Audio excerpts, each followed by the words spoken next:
Room 613. The fluorescent lights in room 613 never fully turned off. Even at night, they hummed faintly, casting everything in a sickly glow that made the shadows pool in strange corners. I'd been staring at them for hours?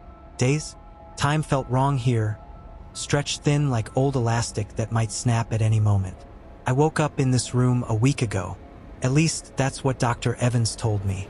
The first thing I noticed wasn't the industrial smell of bleach, or the metal bed frame bolted to the floor, or even the wire mesh embedded in the window glass.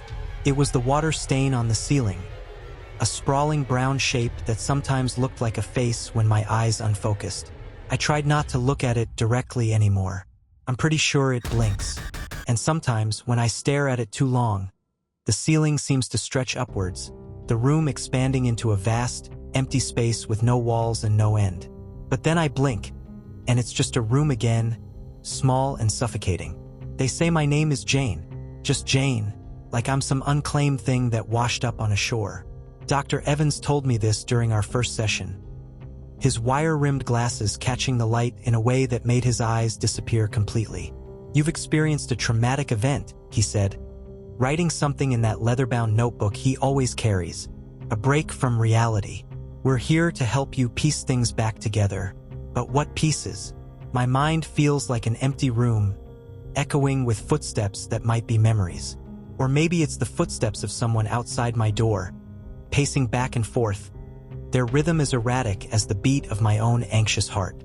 Every session starts the same way. "Do you know why you're here, Jane?"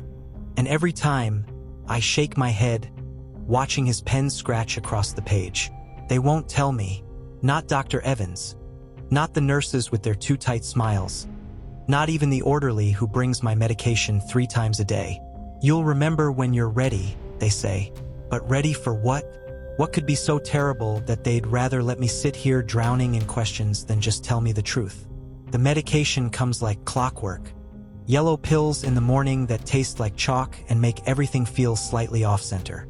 I arrange them on the bedside table before swallowing them, 3 in a perfect triangle, no more, no less. The blue ones at lunch turn the world underwater, and I have to count the bubbles that rise to the surface, making sure they're always an odd number. White ones at night that are supposed to help me sleep but only seem to make the dreams more vivid. Dr. Evans says they'll help clear my mind, help me remember who I am. But lately, I'm not so sure I want to remember. Something about the pills bothers me. Yesterday morning, I noticed dark veins spreading from my fingers up my arm after taking the yellow ones. When I showed the nurse, she said my arm looked perfectly normal. But I can still see them, pulsing beneath my skin like black worms burrowing deeper, forming intricate patterns, perfectly symmetrical. The ward itself is what you'd expect from a psychiatric hospital in the 1960s. Long corridors with flickering lights, a common room where patients gather during the day, and the constant smell of industrial cleaner that never quite masks something underneath. Something metallic. Sometimes I catch myself thinking it smells like copper, like blood. There are other patients here, of course. Mrs. Albright sits in the corner of the common room, her gnarled fingers working endlessly at her knitting. Click, click, click. The nurses say she hasn't spoken in years, just sits there with those milky eyes fixed on nothing. But sometimes, when I walk past, I catch her staring at me, a flicker of recognition in her gaze that sends chills down my spine. Emily paces the halls, having conversations with empty chairs, her voice a high-pitched sing-song that sets my teeth on edge. Ms. Davis, the former professor, thinks she's Marie Antoinette. They're all lost in their own private hells, just like me. But at least they know why they're here. The dreams started on my 3rd night, just fragments at first, flashes of images and sensation that slipped away when I tried to focus on them. A kitchen with white tiles, fluorescent lights buzzing overhead, something red spreading across the floor. I'd wake up drenched in sweat, the sheets tangled around my legs like restraints. In the dreams, my hands are never empty. They hold a knife, a glint of silver in the harsh light, and the blade is always dripping, always perfectly clean. That's when I started noticing things. Little details that don't quite add up. Like how the number on my door sometimes reads 614 when I'm sure it was 613 the day before. Or how the emergency lights in the hallway cast shadows in impossible directions. Or how sometimes late at night I hear music. Beautiful, delicate music like from an old music box. The first time I heard it, I followed the sound down the dark corridor. The emergency lights made everything look green and wrong, and the shadows seemed to move away from my feet as I walked. The music led me to a door I'd never seen before, tucked away in an alcove that seemed to bend the darkness around it. That's when I heard the warning. Just a whisper, right behind my ear. Don't touch it. I spun around, but the hallway was empty. When I looked back, the door was gone. Or maybe it was never there at all. Maybe it was just a trick of the light, a figment of my fractured mind. That's when the headaches started. Not normal headaches. These feel like something writhing behind my eyes, pressing against them from the inside. The pain comes in waves, each one bringing flashes of something. A kitchen knife catching fluorescent light, red droplets hitting white tile, the coppery taste of blood in my mouth that won't go away no matter how many times I rinse. And with each wave of pain, the walls of the ward seem to dissolve, the faces of the other patients morphing into grotesque masks, their voices a cacophony of screams and whispers. I tried telling Dr. Evans about it during our morning session. His pen stopped moving across the page, just for a moment, just long enough to make me wonder what he wasn't telling me. The light caught his glasses again, turning them into mirrors, and for a split second, I swear I saw something moving in their reflection. Something that wasn't in the room with us. The medications may take time to fully stabilize your perceptions, he said carefully, adjusting those reflective glasses. Try to focus on what you know is real. But how can I know what's real when my own body feels like it's betraying me? The black veins have spread past my elbows now, a web of darkness pulsing beneath my skin. Sometimes I catch them moving when I'm not looking directly at them, like they're trying to reach something, or escape something. And when I touch them, they writhe beneath my fingertips, as if trying to break free. Last night, I woke up to find my sheets soaked through, not with sweat, with blood. But when I turned on the light, it was gone. Just like the door. Just like the veins whenever anyone else looks at them. Just like Emily, who disappeared 3 days ago. No one else seems to remember Emily. When I asked about her, the nurse looked at me strangely. "Who's Emily?" she said, checking my chart. But I remember her. I remember her conversations with empty chairs. I remember how those chairs were always cold. And I remember the sound she made the night she disappeared. Not quite a scream. More like the noise a music box makes when you wind it too tight. The music box. I keep hearing it at night, its melody getting clearer, more insistent. Sometimes I catch myself humming along to a tune I shouldn't know. The other day, I found myself arranging my pills in perfect geometric patterns on my bedside table, just like the limbs of the woman in my dream. Her arms outstretched, her legs bent at precise angles, her head tilted just so. Perfect.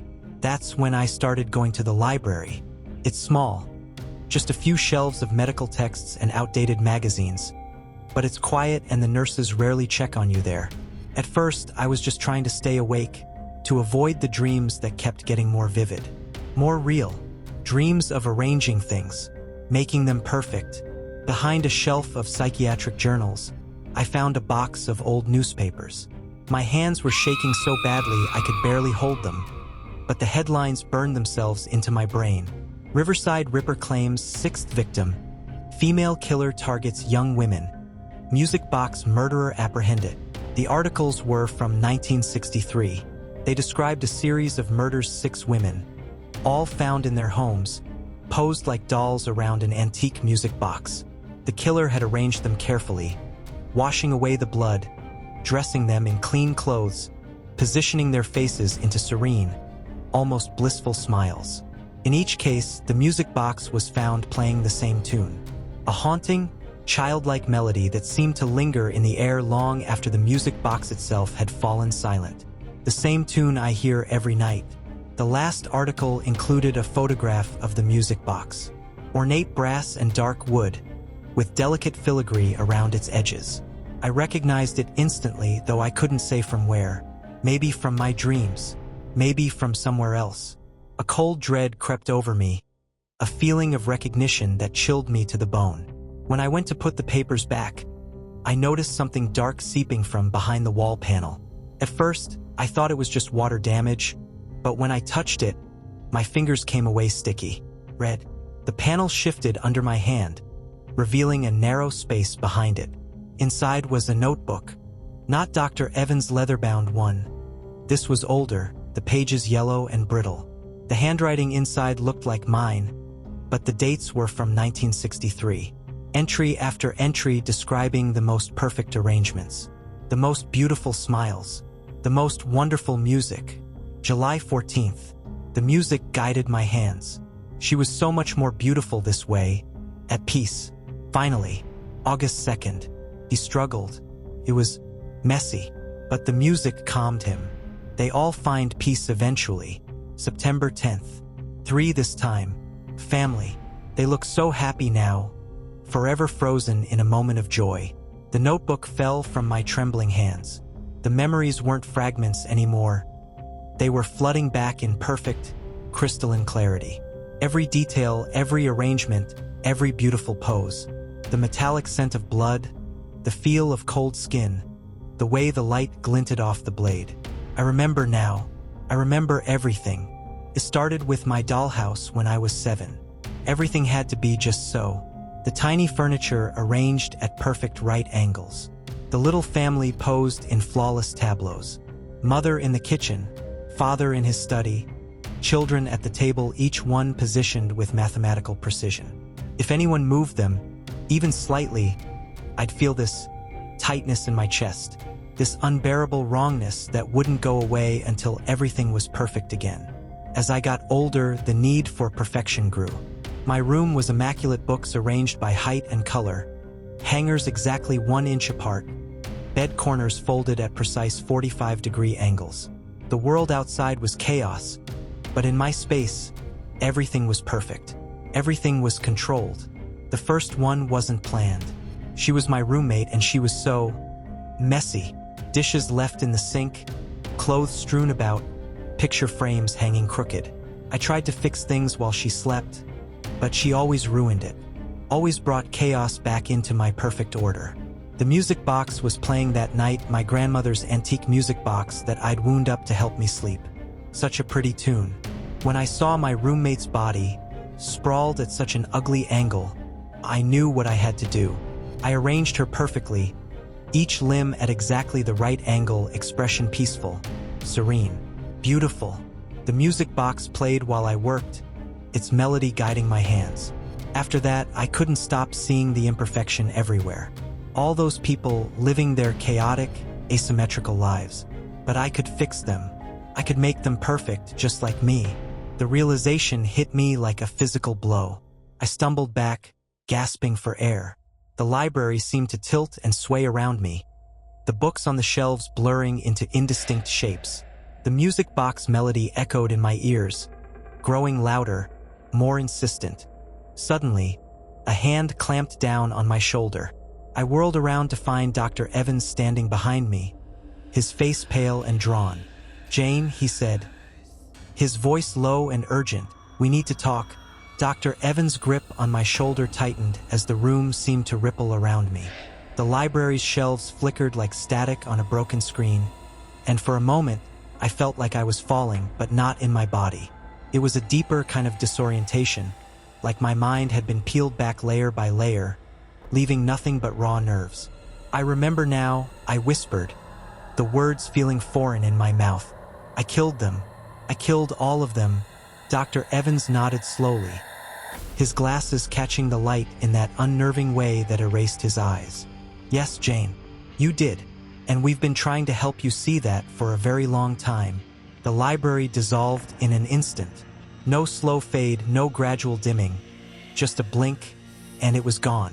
I was in a concrete room, stark, cold, and brutally real. The walls were bare, save for the faint scratches I'd apparently carved into the surface over the years. Tiny music notes etched in jagged lines. My breath caught as I looked down at my hands. The black veins were gone, the pulsing patterns replaced by pale skin marred with faint scars and calluses. I was wearing a prison jumpsuit, bright orange, stiff against my skin. Across from me, Dr. Evans, if that was even his name, sat on a metal stool, a thick folder resting on his lap. There was no notebook, no pen, no wire-rimmed glasses. Just a clipboard and a tired, resigned expression on his face. Where's room 613? I croaked, the words clawing their way out of my throat.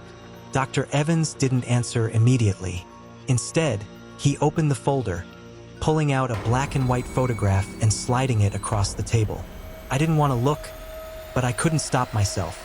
The photo showed a body, posed on the ground in a grotesque tableau, arms and legs bent into inhuman angles. Her face was serene, her lips curved into a faint, unnatural smile. A music box sat beside her, its lid open, though I couldn't hear its melody anymore. "That was your first victim," Dr. Evans said softly. "Your roommate, Hannah Brooks. You arranged her like a doll in your grandmother's music box. You even left a note, calling her your most beautiful creation. Do you remember that now?" I nodded, my stomach churning. The memory was there, sharp and vivid, no longer buried under layers of dreamlike haze.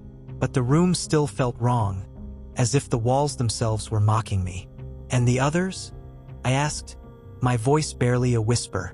Dr. Evans sighed, sliding more photos across the table. Each one was worse than the last. A woman on her kitchen floor, limbs outstretched at geometric angles. A man in his living room, his face turned toward the camera with a blissful smile painted on his lips. A family of 3 arranged around a dining table, their lifeless bodies posed as if mid-conversation. "You called it art," Dr. Evans said, his voice heavy. "The newspapers called you the music box murderer. Do you remember what you told the judge at your trial?" I shook my head, tears burning at the corners of my eyes. "I didn't want to know. I didn't want to remember. You told the court you weren't guilty because they weren't dead to you. You said they were perfect now, that you'd brought them peace." The jury didn't agree. He leaned forward, his expression hardening. "That was 12 years ago, Jane. And no matter how many realities your mind invents to protect you, the truth doesn't change. You're not in room 613. You're in solitary confinement, awaiting execution." My pulse roared in my ears, the words hitting me like a physical blow. "No," I murmured, shaking my head. That's not possible. I was in the hospital. There were other patients. Emily, Mrs. Albright, the music box. None of it was real," Dr. Evans interrupted, his voice cold now. "You've been living inside your own mind, creating scenarios to avoid facing what you did. The hospital was a construct, a way for you to pretend you were the victim. But the truth is, you're here, on death row, and your execution is scheduled for tomorrow morning." I staggered back in my chair, the metal scraping loudly against the concrete floor. "No," I said again, my voice rising. "I don't believe you." Dr. Evans stood, tucking the folder under his arm. "You don't have to believe me, Jane. The clock doesn't care if you accept reality or not." He knocked twice on the heavy steel door behind him. It groaned open, and 2 guards stepped in, their faces expressionless. As they moved toward me, I caught a glimpse of the hallway beyond, long, gray, and empty, lit by flickering fluorescent lights. Room 613. It wasn't a hospital ward. It had never been a hospital ward. It was my cell number, the numbers bolted to the steel door that had been my entire world for over a decade. As the guards hauled me to my feet, the faint melody of the music box crept into my mind again, unbidden. I hummed it under my breath as they led me down the corridor, each step echoing like the ticking of a clock. Tomorrow I would die.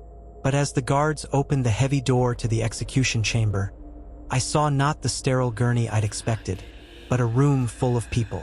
They were all staring at me, their faces familiar. Mrs. Albright, Emily, Ms. Davis, and they were smiling.